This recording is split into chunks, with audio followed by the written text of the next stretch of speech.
Good evening. Thank you all for coming tonight. We'll have updates, much like last night, updates on the confirmed corona cases that we have here in Lubbock and the city's measures, and then we'll open it up for questions from media members. But first, we have Director of Public Health, Katherine Wells. Good evening, everybody. I've provided to everybody this evening our update on case investigations, and this is the format that we plan to use moving forward. It will also be updated on our website, but we will be listing case information for each case that is confirmed here in Lubbock, with the person's report date, age, exposure, and then the status of that investigation. Yesterday we completed the investigations on our first two cases, and those are the ones that we discussed in detail at the press conference last night. We have delivered control orders to individuals, so that requires them to monitor or remain in their residence and continue to monitor.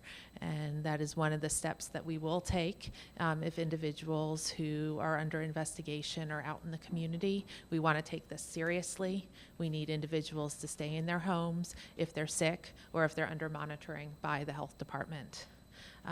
We've also had the report yesterday evening, about 5 minutes prior to the press conference starting, of an additional case. That case is case number 3. Our investigation today shows that that individual traveled outside of the country, and that is where we believe the individual contracted COVID-19. With that individual, we're concerned about any exposures after March 12th, and that's the date of symptom onset. We're really not worried about exposures prior to symptoms. We have provided all of the healthcare providers that have been in contact with this individual have been notified, and we allow the healthcare facilities to make those contact notifications through their infection control. We have also notified the majority of the close contacts, and we will also be re-interviewing this individual tomorrow morning, and if we determine any additional public exposures, those will be listed on this updated report. And I'm now going to turn this over to Dr. Klepper. Oh, sorry, I was also there's also a second page on this report, and I wanted to explain it to the media briefly. We've had a lot of questions out there about some of the public health terms we're using to monitor individuals, and I really wanted to take an opportunity to try to define what we mean when we say somebody is high, medium, or low risk. A high-risk individual is someone that has been in very close contact with somebody who has COVID-19, and that person hasn't been using appropriate protective equipment. So someone that didn't have a mask, or they were all in the same household, so there's really a potential for exposure, and that's what we consider a high-risk individual. Those individuals are required to have daily contact with the health department. They are also restricted to their home, and they are also required to call us if they develop any of their symptoms. A medium contact would be somebody who's been in close contact with somebody with COVID-19, but appropriate infection control measures such as a mask have been used. And that person is on what we call self-monitoring, where they take their temperature daily and watch for signs and symptoms. We recommend that they remain in their home or a comparable setting. And then we also encourage them to practice social distancing. And social distancing is something we encourage for everybody, but we definitely, when we talk to these individuals, we're stressing the importance of social distancing. And then the last level is a low risk category, and that is really someone who's been in the same indoor environment as a person with COVID-19, but it's not for a prolonged period, so they don't meet those higher level contacts. And those individuals really need to do the social distancing, and then if they become sick, they need to stay at home, and if they have severe symptoms, they need to seek medical attention.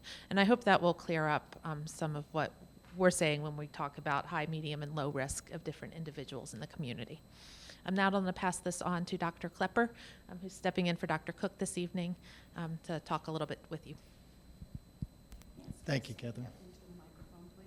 Yes, sure. My name is Douglas Klepper. As a medical provider and as a pediatrician, I'm going to discuss 3 items and 3 items of hope. Okay? As a physician, I'm often privy to many people's concerns and anxieties, and today has been that for all of us in the city. And I want to talk about these 3 areas. First of all and foremost, your city is looking out for you. There is no question that the resources that this city has implored is gone above and beyond anything that I've ever experienced in my 30-year career here. Your city is looking out for you, so you need to be hopeful and trust these people. These people are getting the information to you as rapidly and as quickly as possible. They have your best interest at heart. The second person is the medical area that I'm an active part of. We had a wonderful press conference earlier today of factual natures of what this city and the medical community is looking to help you out, to make you feel more secure. Not only to feel secure, but to be secure, because they are making extraordinary efforts that have not been done in other areas of this country, because we're getting out ahead of it. We're not reactionary. We are ahead of it. And the third is as an individual. We all have individual responsibilities, and I'm very hopeful and trustful in the people of Lubbock that we can do the right thing. I was very disheartened I couldn't go to the gym this morning. But what did I do? I got up and I went around a park by myself, waved at people a social distance away and said, "Good morning." And it was very fulfilling to me, so I took advantage of around here. And people can do that all the time. I had a grandmother come to my clinic today, and she says, "You know what? I think we need to revert back to Victorian times." I said, "What do you mean with that?" She said, "Well, remember, back in Victorian times, you had these hoop skirts. And those hoop skirts kept you a certain amount of social distance.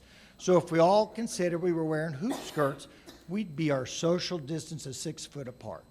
And if we go back and just get past that natural instincts, because you're talking to a hugger here. I've not been able to hug people for days. It's painful and it's against our nature. But think back of a time and take on some interest of being personally responsible with your social distance up with that." With that, I'm going to turn that over to our mayor, who has our best interest at hand. Thank you, Dr. Klepper. It's talking about hoop skirts. I was raised in the Baptist church, and we used to say when we danced that there had to be enough room for Jesus in between you and who you were dancing with, and so it's a little bit that it's probably not quite 7 feet, but I'm fortunate to work with great medical professionals and public health professionals, and I'm thankful for Katherine Wells and for Dr. Klepper and Dr. Cook. We count on them a lot, and we're very thankful for what they've done. I want to comment on a couple of things. I want to start with Governor Abbott's order from today. Many of you may have seen it, and it's important that you realize that it becomes the law of the state. It goes into effect tomorrow night at midnight, and at that point, it would supersede anything that we've put in place. The highlights from his order include, and I'm going to read this because I want to make sure that we get this right, but order number 1 is in accordance with the guidelines from the President and the CDC. Every person in Texas shall avoid social gatherings in groups more than 10 people. Number 2, in accordance with the guidelines from the President and the CDC, people shall avoid eating or drinking at bars, restaurants, and food courts, or visiting gyms or massage parlors, provided, however, that the use of drive-through, pickup, or delivery options is allowed and highly encouraged throughout the limited duration of this executive order. I have no explanation about a drive-through massage parlor. I've never heard of one, but you can figure that out on your own. Order number 3. In accordance with the guidelines from the President and the CDC, people shall not visit nursing homes or retirement or long-term care facilities unless to provide critical assistance. And finally, order number 4, in accordance with the guidelines of the President and the CDC, schools shall temporarily close. Now, this order is good for 2 weeks, So that means it runs through Friday the 3rd of April at the same time at midnight. It goes on to say that, and we want to make sure that we underscore this. This does not mean sheltering in place. You can get out and go to the grocery store. You can go to the gas station. You can go to the park like Dr. Klepper talked about. You can go check on your neighbor. Domestic travel has not been limited in any manner. In fact, we expect, it goes on to talk about that government entities and businesses will continue providing essential services. So that's a relatively wide gap. We have a lot of our businesses that provide essential services. That will continue business as usual. However, they're going to need to comply with the other parts of this as best they can. So and I'm thankful that this has been cleared up for the entire state. I talked to a business owner this morning in the Metroplex, and he has locations in different parts of the Metroplex, and he said that he has employees from 17 different municipalities, and I can't remember how many locations he said he had, but he said that the different municipalities rolling things out in different fashions has caused problems. I can see that being the case. We're asked to do quite a bit of interpretation on this. We're not going to read too much in this. We're going to read, sort of interpret it as it is. We will be required to enforce it, and that's something that we will do. Okay, I want to talk about the health department for just a second. I think we may have briefly mentioned the other night, but we added initially 10 and then another 5 more qualified folks taking calls at the Lubbock Health Department. They're trained members of Lubbock Fire and Rescue, many of them trained EMTs and paramedics. Today we took 360 calls at the health department. That's twice as many as we took yesterday. That number is 775-2933, option 1. We want people to call the health department if they have questions. We prefer you, if you think you have the virus, to call your physician first, your primary care physician first. If they feel like you need to be tested, they will talk to the health department. But if you don't have a primary care physician, or if you think you've been exposed and you have a question and it'll help you sleep better and not go on social media and do some kind of silly posting, then call the health department and let's help you answer your question. All right? We don't need panic. We need facts. And so we're trying to provide for that. And I'm thankful for Katherine and her team. By the way, we also put on 2 new, today we had 2 nurses from Lubbock ISD join us at the health department. They're helping doing investigations. So we're staffing up to meet these demands. One more thing about the health department. Don't show up at the health department and ask to be tested. We don't do testing at the health department, okay? Call the health department. Don't just show up. That's not going to do anybody any good. Okay, before I turn it over to the city manager for some comments about some adjustments that the city is making, I want to comment about the press conference this afternoon. I hope you'll go back, if you didn't have a chance to see it, and watch the press conference. It was very, I think Dr. Klepper mentioned it, it was very well done. It was serious. It was to the point. I'm thankful that Covenant and UMC are both opening testing abilities. UMC's drive-through clinic is up and going as we speak. I'm also thankful for the fact that they've postponed elective surgeries in their facilities and they're focused on the matter at hand. This is very important. Maybe as important as anything is the restrictions that they've put in place about visitors. I think that helps certainly for patient safety, but it also helps the safety of the men and women that we count on the front lines working at our hospitals. And I hope we'll all respect what they've done. It's unprecedented, as Dr. Klepper mentioned, It includes not only limiting the number of guests, but guests are going to get screened themselves before they can go into those facilities. Let's talk about a press conference for tomorrow. If we don't get a positive test between now and tomorrow, we will not do a press conference tomorrow evening. We very well could do an update on the investigation on case 3, but I would not expect us to come back with a press conference for tomorrow night, so you can just set your expectations based on that. I'd like to invite the city manager to come forward and share with you what we're doing as a city government to adjust in these times of very important times and times where we need to take this very seriously. Mr. Atkinson. Thank you, Mayor. Follow up a little bit on several announcements that the city made yesterday. So yesterday we sent out announcements. Consisted really of 3 things. Yesterday, business as usual. Closed down at 4 o'clock. Same thing today, same thing tomorrow. So as those of y'all came in tonight, you may have seen the big glass door that had been pulled across the hallway. That was the plan, and then the follow-up to that plan was beginning Monday, we would actually close the buildings to the public. That will continue, but our commitment to all the public, to all our customers, we're going to continue to provide our city services. So I'm going to go over a few of those tonight. More detail will follow over the next 2 days. There was more detail that came out today on a few. Basically what we've asked is each of our departments to issue their own unique guidance and instructions to their customers. It'll go to the whole public, but we want to be able to assure we're really targeting the people that work with us. So beginning Monday, what you'll notice, again, the doors will be closed. 3 exceptions to that, 3 exceptions.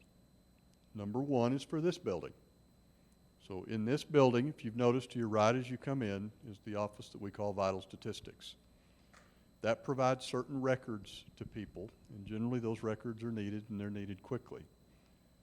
1 window will be open at Vital Statistics. 1 window will be blocked. The window that's open, we've installed a full-length guard. That's to protect both our city staff and our customers.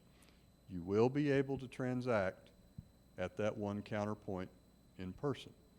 But as I'm going to say 2 more times, you can also do that by mail. You can also do that online. So we encourage you to do it that way. But if you can't, or for whatever reason you really need to speak to one of our people, you'll be able to do that there. The second will be over at what we call the Lubbock Business Center, or the Lubbock Power and Light Office, where the City of Lubbock utilities are located. That lobby will be open.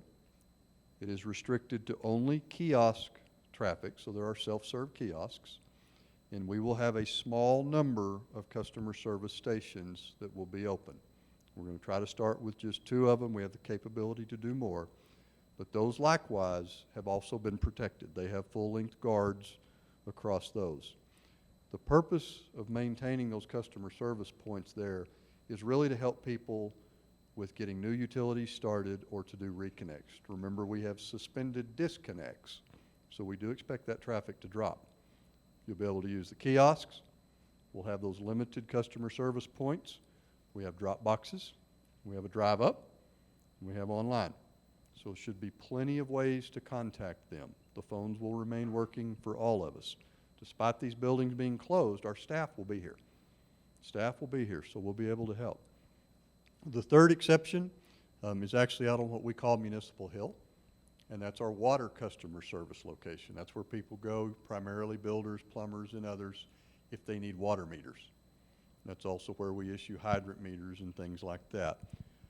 That facility also now has a shielded point where they can do those transactions. So you'll see that.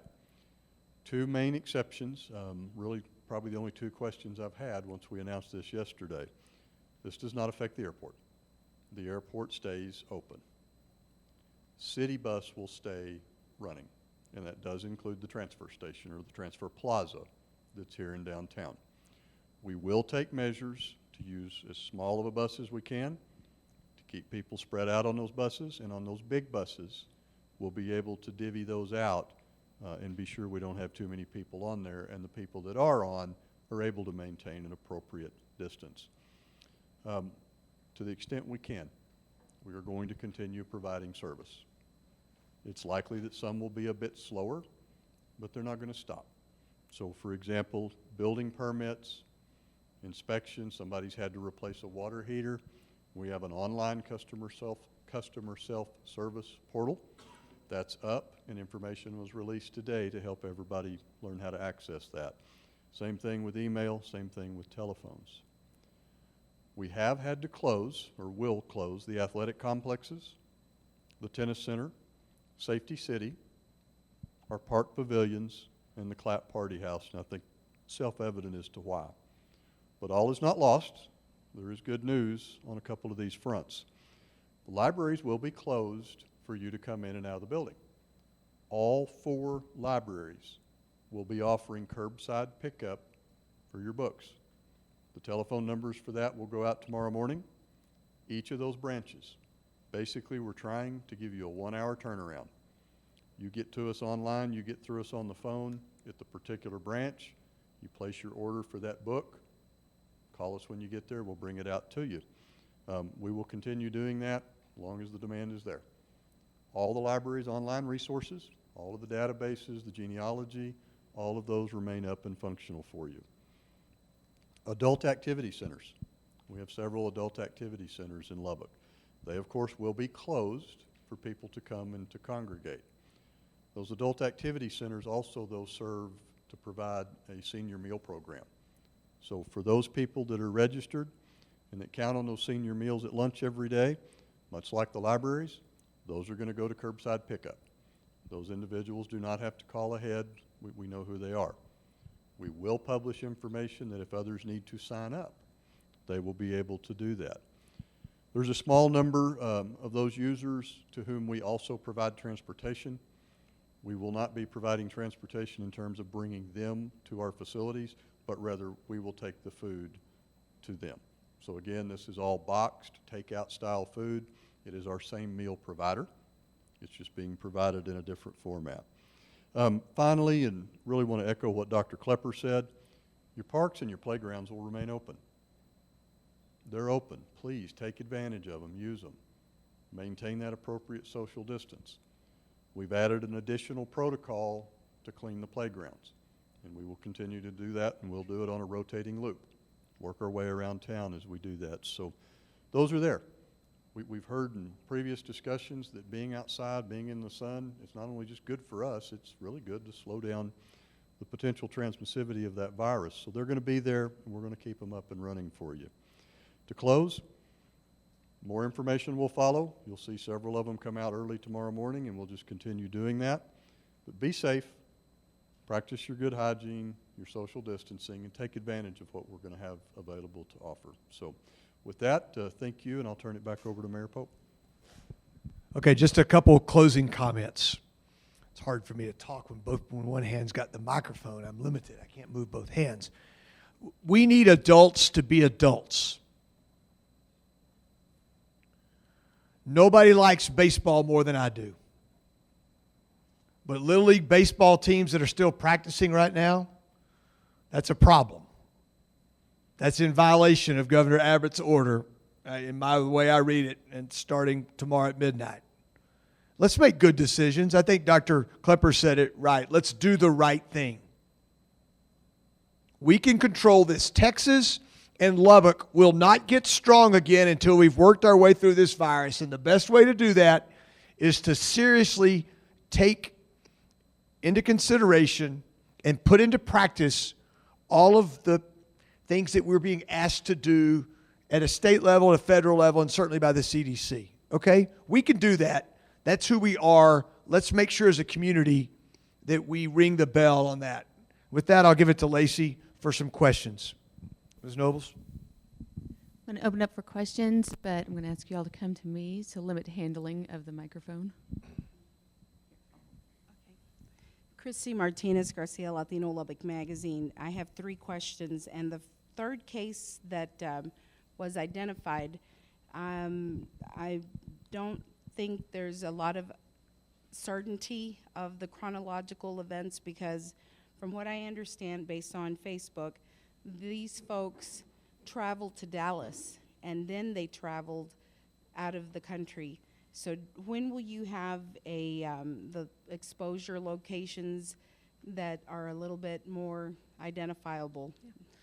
Right now, we are doing those investigations with two of our nurses have been on the phone. And an investigation isn't just contacting the case, it's also contacting the contacts and double checking information. We are concerned on travel from March 12th forward. And we will continue to interview that individual tomorrow. And if some areas of concern or public exposure, we will provide that to the community as soon as we can determine that. And then my next question is, if someone violates this controlled order or their quarantine, are they going to be fined?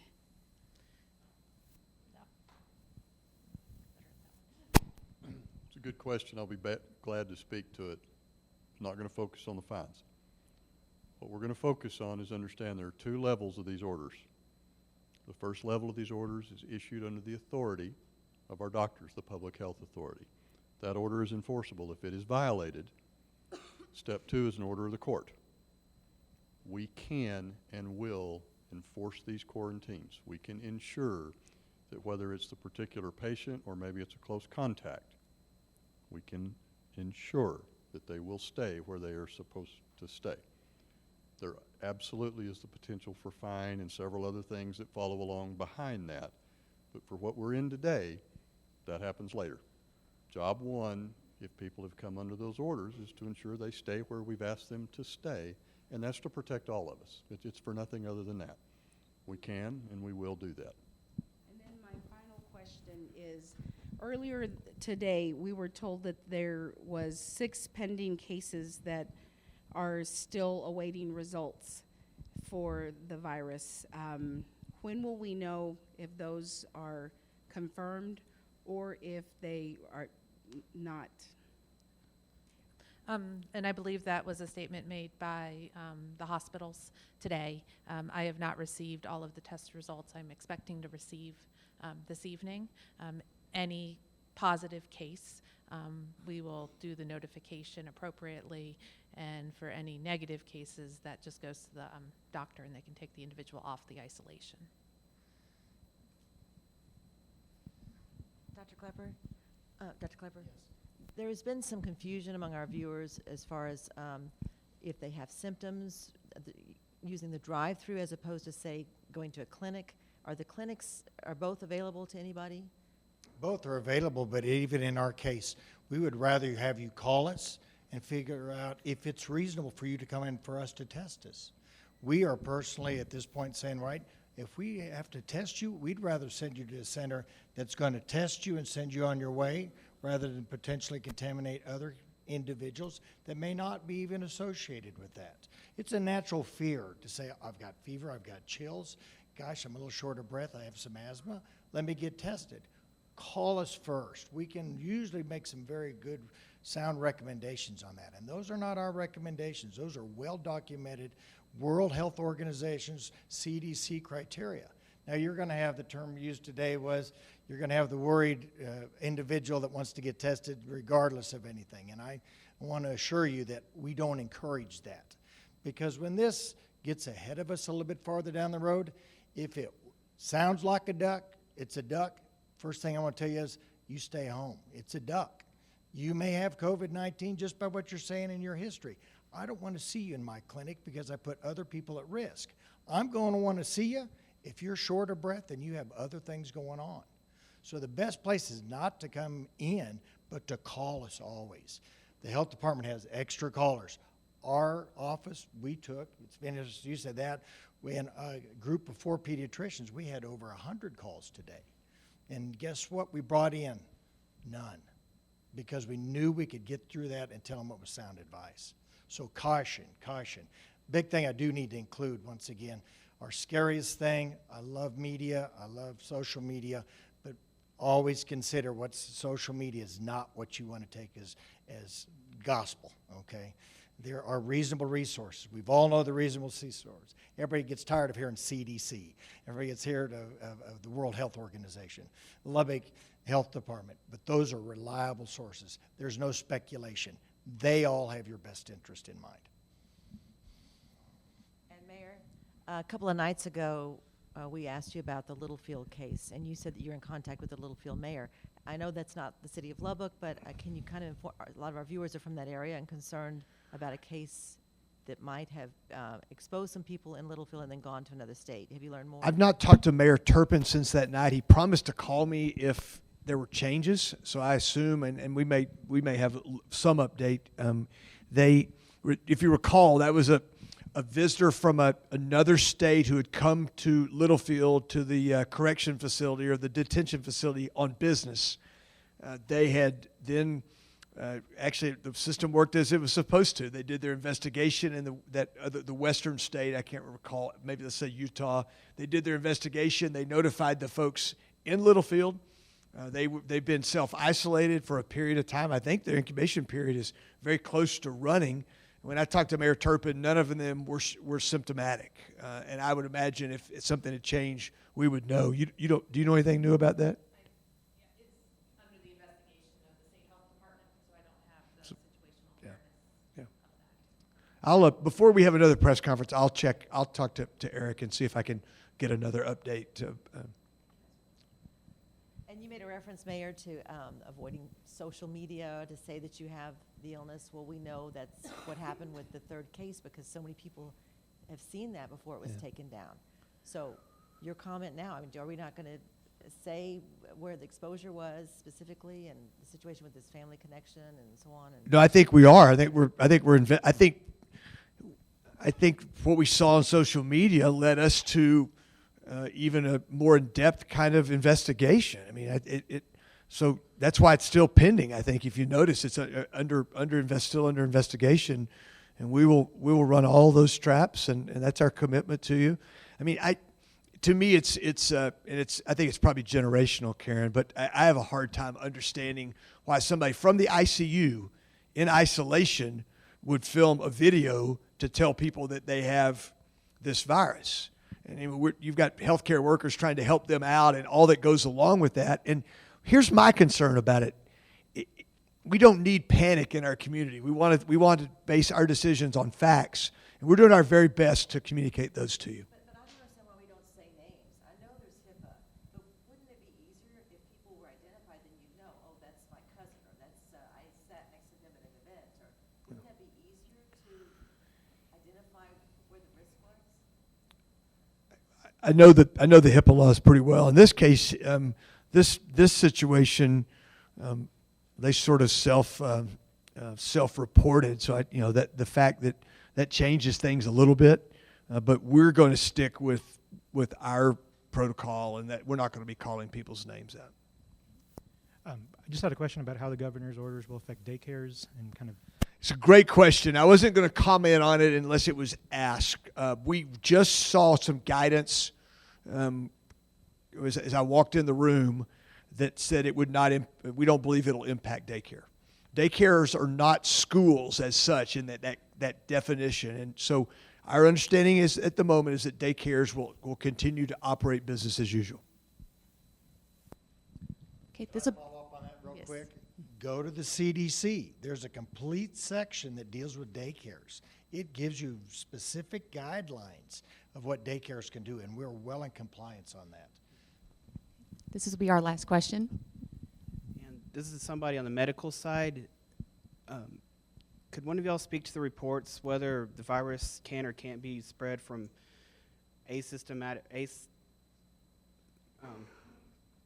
people that test positive that may not show the symptoms?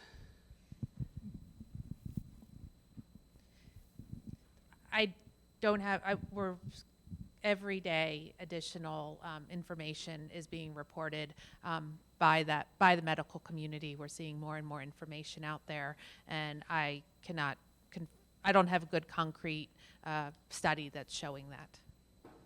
That's exactly true. If you would have said this 3 weeks ago, we said absolutely not. You had to be symptomatic and you would get that on. That has changed in the last week. We now know that it lives on surfaces for as long as 24 to 72 hours on hard surfaces, something we didn't think existed whatsoever. So the rate of you potentially being infected and being asymptomatic before, we can't give you a good timeline. Okay, that's it. Thank y'all for coming. We'll keep you updated on our social media channels and our website.